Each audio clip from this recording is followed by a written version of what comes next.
Olá, que bom encontrar com você por aqui. E nós já vamos direto ao terceiro episódio da nossa série Onde a Fé Encontra Humanidade.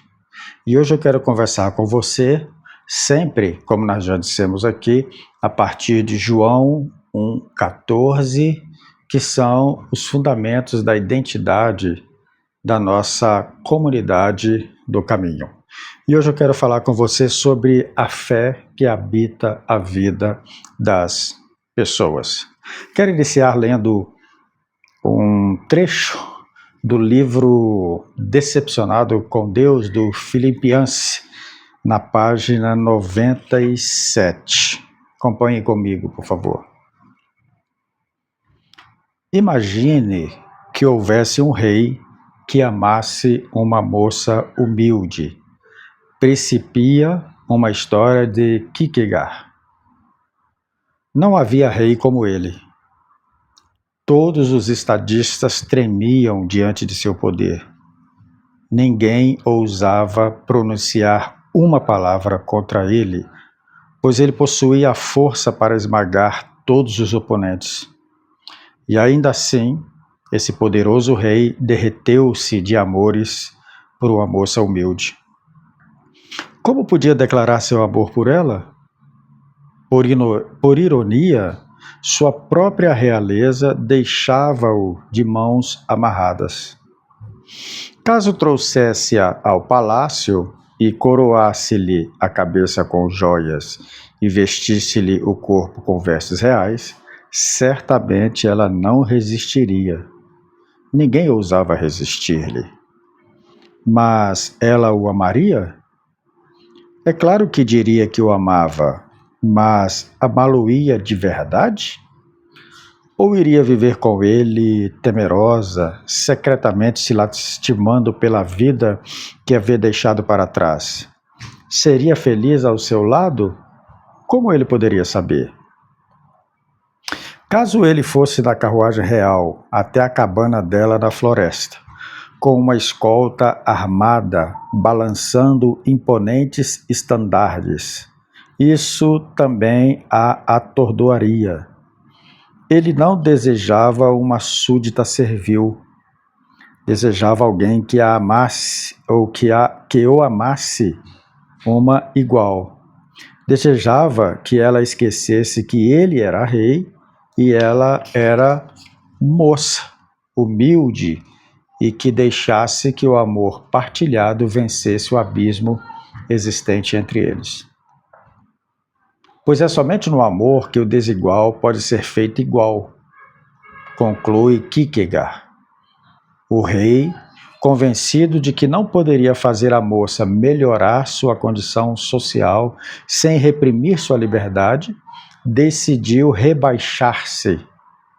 Vestiu-se de pedinte e aproximou-se da cabana incógnito, como uma capa surrada, frouxa, esvoaçando ao seu redor. Não era um mero disfarce, mas uma nova identidade que assumiu. Renunciou ao trono para ganhar a mão da moça amada. O que Kierkegaard, diz o Filipe Yancey agora, expressou em forma de parábola, o apóstolo Paulo expressou nessas palavras acerca de Jesus, o Cristo. E ele diz assim, em Filipenses capítulo 2, versos 5 e diante. Cristo Jesus, subsistindo em forma de Deus, não julgou como usurpação o ser igual a Deus. Antes, a si mesmo se esvaziou, assumindo a forma de servo, tornando-se em semelhança de homens e, reconhecido em figura humana, a si mesmo se humilhou, tornando-se obediente até a morte e morte de cruz. Em seu trato com os seres humanos, Deus havia frequentemente se humilhado. Leio o Antigo Testamento como um único e longo registro de suas condescendências. Abre aspas, descer, rebaixar-se para estar com, fecha aspas. Deus condescendeu para falar de diversas formas a Abraão e a Moisés, e à nação de Israel e aos profetas. mas nenhuma condescendência pôde se igualar ao que veio em seguida, depois dos 400 anos de silêncio. Deus, tal como o rei na parábola de Kierkegaard, assumiu uma nova forma, tornou-se um homem. Aí foi a descensão mais chocante que se pode imaginar. É nessa mesma caminhada do apóstolo Paulo, que escreve aos Filipenses e fala sobre essa condescendência de Deus, que esse ato de Deus descer, se humilhar, se fazer gente como a gente, para poder, no seu amor, se revelar a nós, de forma que nós pudéssemos entender, de forma que nós pudéssemos compreender, de modo que não fosse apenas um amor em que nós fôssemos subjugados a esse amor, mas que fosse algo aceito de todo o coração. É a partir disso, dessa leitura que o apóstolo Paulo faz sobre a vida de Cristo, que João também vai escrever, já que João escreve depois do apóstolo Paulo. Eu acredito que João já tinha lido o que o apóstolo Paulo escreveu, e João então vai dizer no seu livro, no seu evangelho, no verso 1 e versículo 14, e o verbo se fez carne e habitou entre nós, cheio de graça e de verdade, e vimos a sua glória como a glória do unigênito do Pai. É essa descida de Deus entre os homens, é esse habitar de Deus entre os homens, é essa ideia, em todo o Evangelho, de que Deus em Cristo Jesus desceu para estar conosco, Ele deu o passo em nossa direção, Ele não ficou parado, não ficou estático, não ficou no seu lugar, esperando que algum de nós fizesse alguma coisa ou que o quiséssemos. Não, Ele tomou toda a iniciativa e desceu para habitar, não apenas para visitar, como era o comum antes de Cristo Jesus. Vocês sabem que quem visita é alguém que chega, que passa, que observa, talvez elogia, e aí você, quando recebe uma visita, faz sala, fica ali com a pessoa, oferece tudo que você pode oferecer, mas a pessoa vai embora, o visitante vai embora, por melhor que seja aquela visita, por mais aconchegante que seja aquela visita, e como é bom receber pessoas, eu tenho recebido muitas pessoas, e isso é muito bom, é muito legal receber pessoas, é aconchegante, mas a visita vai embora. Agora, quem habita é quem fica, quem habita é quem se envolve, é quem divide a vida, o que habita é o que fica depois que a visita amada vai embora. Então quem habita aí vai organizar as coisas, vai colocar tudo em seus devidos lugares, não é isso? Vai estabelecer e se aprontar para receber essa visita novamente. Então João nos diz que Deus não veio visitar, apenas dar uma passagem, apenas participar de uma honraria, de uma homenagem. Não, ele escolheu habitar, ou seja, morar, fazer parte da nossa vida. Porque Deus, minha gente, não é um assunto, Deus não é uma ideia, Deus não é uma doutrina, Deus é uma presença, Deus é uma pessoa. Essa palavra habitou, que João usa para dizer que o verbo se fez carne e habitou entre nós, é a palavra eskenosen, que literalmente significa ele armou a sua tenda, tabernaculou-se. E essa palavra, esse termo, era muito conhecido do povo judeu, porque Deus, quando quis se aproximar do seu povo, da nação de Israel, ele pediu que Moisés construísse um tabernáculo, e esse tabernáculo era uma tenda, e Deus então habitava nessa tenda, era o lugar onde Deus queria morar no meio do seu povo, era o sinal de que Deus estava com eles. Então, para onde eles iam, eles carregavam aquela tenda. Sempre que mudavam, eles desfaziam aquela tenda com seus panos, com seus com as suas hastes, desmontava tudo aquilo e carregavam, e Deus então se apresentava no meio daquela tenda por alguns momentos durante a trajetória deles. Então, no deserto, em meio às agonias, em meio às agruras, em meio ao sofrimento, às crises, às murmurações, diante das fragilidades humanas, Deus escolheu habitar entre eles. E a glória de Deus, por vários lugares das Escrituras do Antigo Testamento, no livro do Êxodo, principalmente, nós vemos e observamos como a glória de Deus enchia o templo, aquele lugar era o ponto de encontro entre o céu e a terra. E era como se Deus estivesse dizendo: apesar de vocês, eu não quero ficar distante, eu quero estar no meio de vocês. A questão é que a tenda era algo apenas temporário, transitório, era limitado, era apenas a sombra de algo que viria depois. E aí por isso que é surpreendente o dito do apóstolo João, porque ele vai dizer: e o verbo, e Cristo, e a palavra se fez carne e tabernaculou-se, fez a sua tenda entre nós, armou a sua tenda no meio do seu povo e veio morar em nós, dentro de nós, em meio ao seu povo. Agora, João está dizendo que aquilo que era apenas uma tenda no deserto, agora está em uma pessoa. Deus transferiu toda aquela glória, a presença, o desejo de estar, de habitar no meio do seu povo. Agora tudo isso é transferido, estão em uma pessoa. Aquilo que estava escondido atrás do véu, aquilo que apenas os sacerdotes podiam ver uma vez por ano, agora está andando pelas ruas, pelas cidades, pelos becos, nos lugares mais distantes. Ele está agora caminhando. Aquele lugar que era apenas acessado pelo sumo sacerdote, agora está perto de gente comum. Todos podem ver, todos podem tocar, e mais ainda, todos são vistos e são tocados por ele. Então, em Cristo está esse novo tabernáculo. Em Cristo está o verdadeiro tabernáculo de Deus entre os homens. Cristo é o tabernáculo de Deus entre os homens, é a presença de Deus entre os homens. Deus agora não mora em uma tenda de pano, Deus agora não mora em uma lona, não, agora Deus mora em carne e osso. O sagrado invade o comum.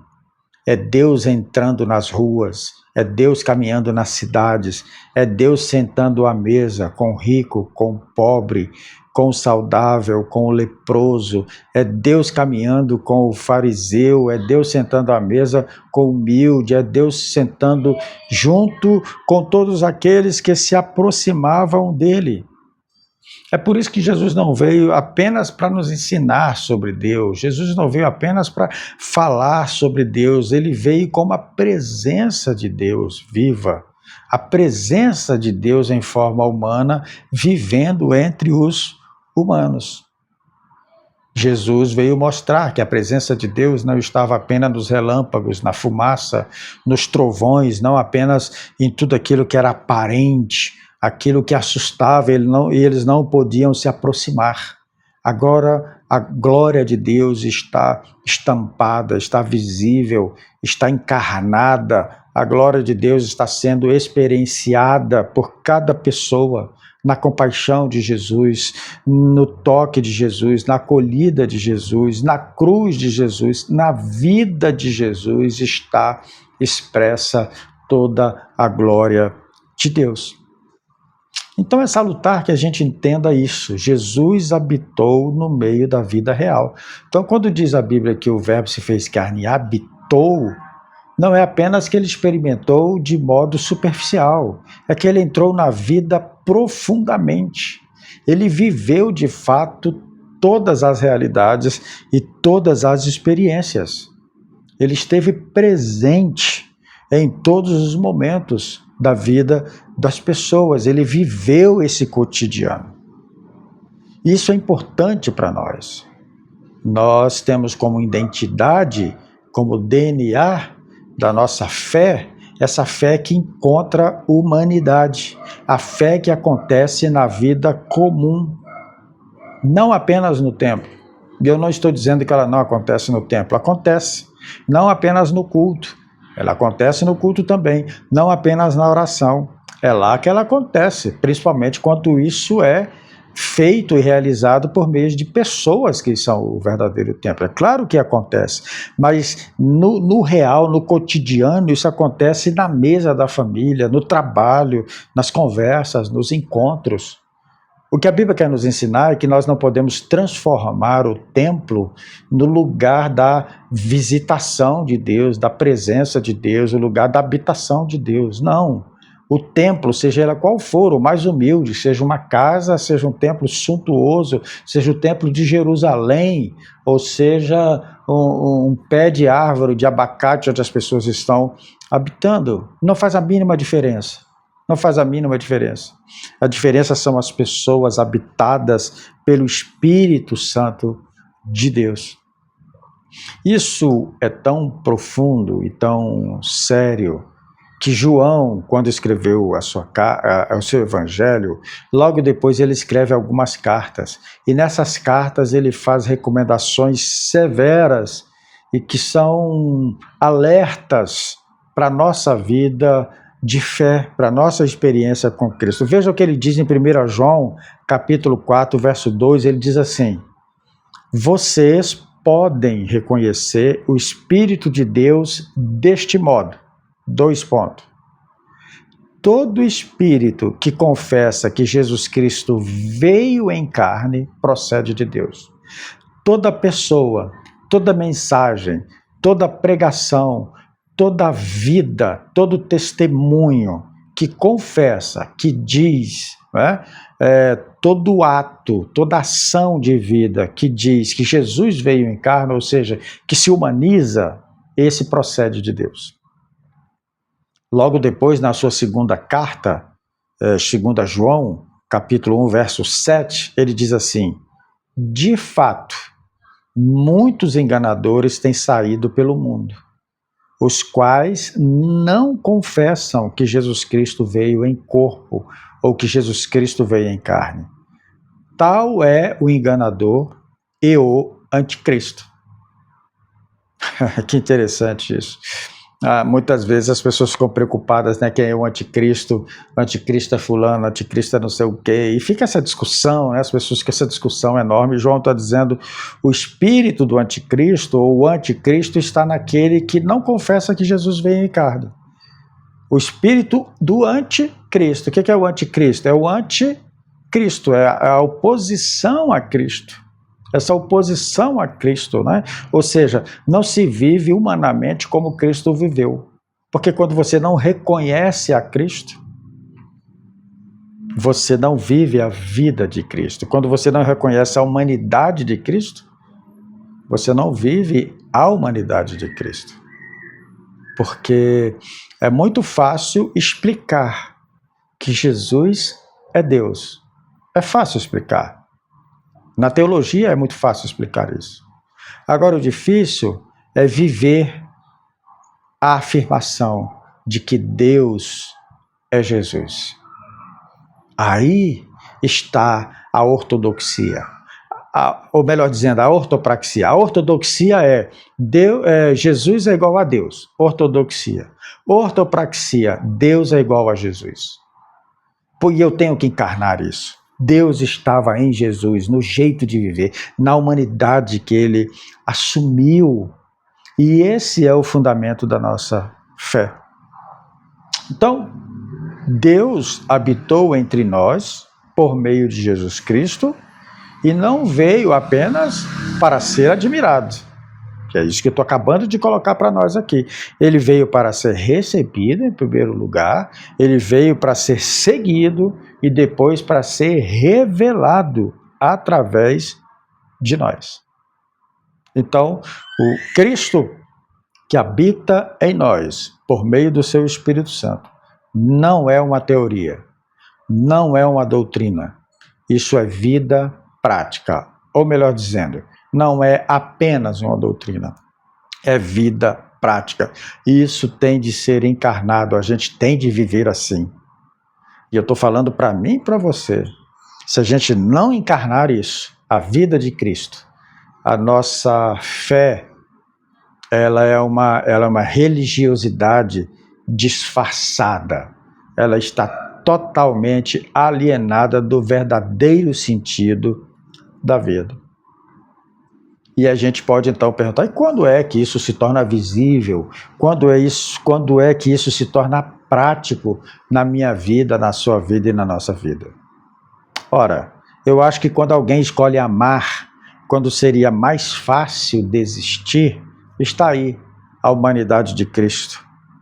Quando alguém escuta de verdade, sem pressa de responder, quando dá o seu tempo, quando oferece a sua vida, quando oferece o seu coração para ouvir, está aí a humanidade presente. Isso se expressa e se torna visível quando alguém, mesmo carregando dor, permanece, mesmo carregando dor, perdoa, mesmo quando todos vão embora, permanece no amor, não é permanece no lugar, é permanece na essência. As pessoas estão muito acostumadas a eu permaneço. Você permaneceu aonde? Eu permaneci no lugar, eu permaneci na geografia, eu permaneci no CEP, eu permaneci no ambiente. Não, o permanecer que a Bíblia fala não é sobre permanecer no lugar, é sobre permanecer na essência, na existência, é permanecer no amor, na fé. Porque o que permanece, na verdade, diz o apóstolo Paulo, né? As três coisas que permanecem, a fé, a esperança e o amor. E de todas elas, a principal é o amor. Então, assim como Cristo veio e humanizou-se em Jesus,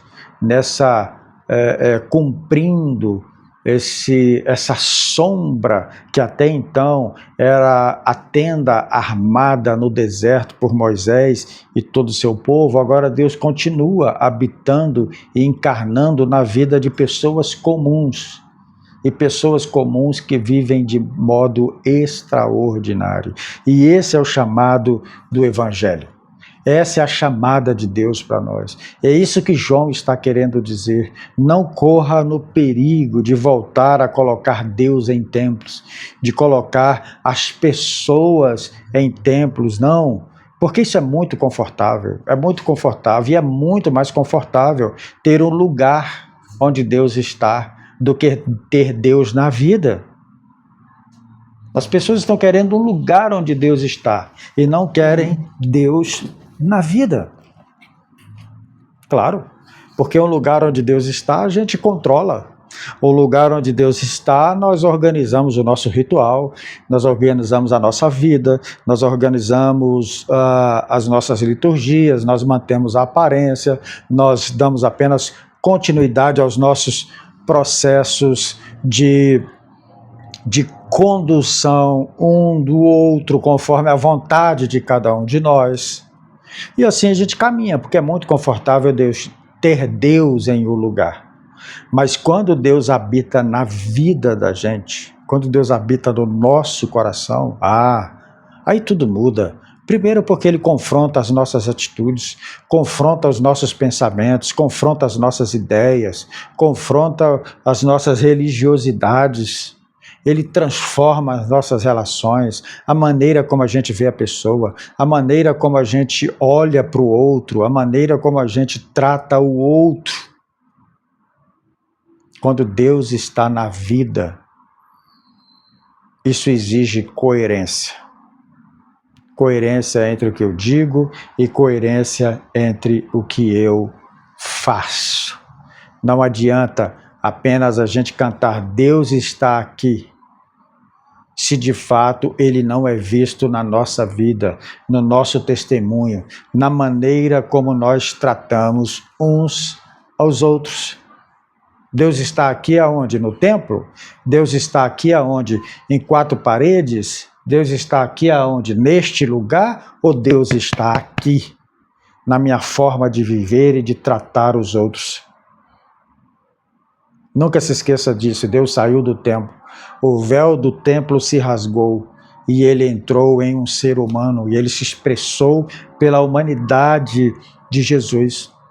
E ele continua fazendo isso hoje, nos tirando dessa realidade de habitar num templo para habitarmos nas relações, nos tirar dessa ideia de um lugar, de uma segurança, seja ela institucional, seja ela denominacional, seja uma segurança que nos mantém refém de nós mesmos, dos nossos pensamentos, dos nossos achismos e das nossas ideias.